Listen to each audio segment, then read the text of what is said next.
On a sweltering summer day in Palermo, Sicily, July 19, 1992, the vibrant life of the city was shattered by an act of unimaginable brutality. A car bomb, detonated with chilling precision, ripped through Via D'Amelio, claiming the life of one of Italy's most courageous figures, anti-mafia judge Paolo Borsellino. This wasn't just an attack on a man, it was an assault on the very soul of a nation, a desperate attempt by the Cosa Nostra to silence justice.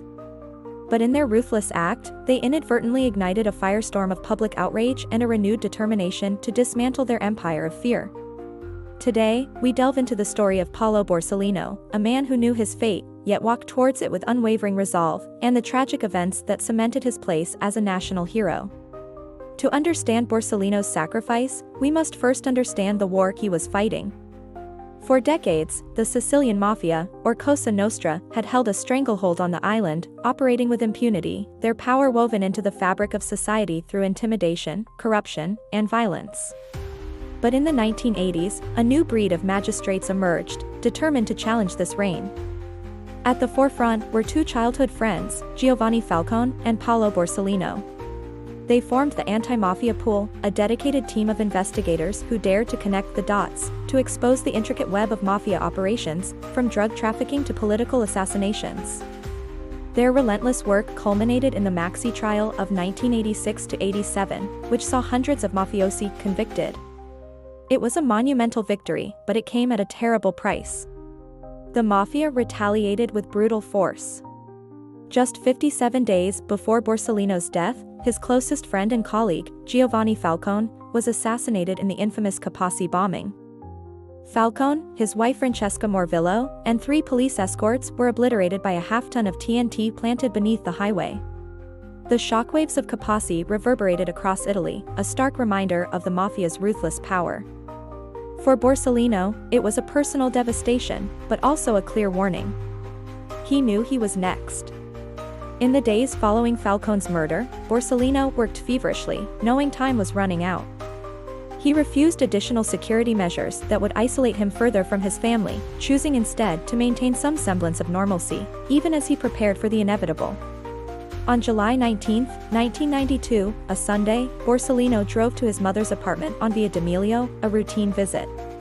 He was accompanied by his police escort, Agostino Catalano, Emanuela Loi, Vincenzo Limuli, Walter Eddie Cassina, and Claudio Traina. As their armored Fiat Croma pulled up, a Fiat 126 packed with approximately 100 kilograms of TNT, parked nearby, was detonated. The explosion was cataclysmic. It tore through the street, instantly killing Borsellino and all 5 members of his escort. The force of the blast was so immense it created a crater several meters deep, shattered windows for blocks around, and left a scene of utter devastation. The images of the aftermath, broadcast across the world, were a chilling testament to the mafia's unyielding brutality. Italy was plunged into mourning once more, but this time, the grief was tinged with a fierce anger and a demand for justice that could no longer be ignored. The assassinations of Falcone and Borsellino, known as the massacres of 1992, marked a turning point.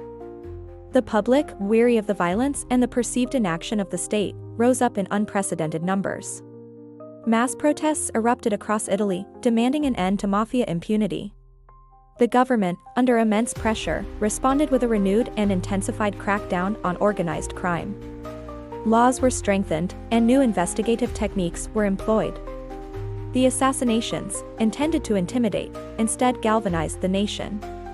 In the years that followed, many high-ranking mafia figures responsible for the bombings, including Salvatore Riina, the notorious boss of bosses, were brought to justice. The sacrifices of Falcone and Borsellino were not in vain. Their deaths became a powerful symbol of resistance, inspiring a new generation of magistrates, law enforcement officials, and ordinary citizens to continue the fight against organized crime. Their legacy lives on in the ongoing efforts to promote legality and justice in Sicily and beyond. Paolo Borsellino once said, "He who fears dies every day, he who does not fear dies only once." He lived by these words, facing down the mafia with courage and integrity. His life, and his tragic death, serve as a potent reminder of the cost of freedom and the unwavering commitment required to uphold justice against the forces of darkness. The echoes of the bomb that shattered Via D'Amelio still resonate, but they are now joined by the chorus of those who continue to fight for a Sicily, and an Italy, free from the shadow of the Mafia. His sacrifice ensures that the sword of justice, though sometimes bloodied, remains unbroken.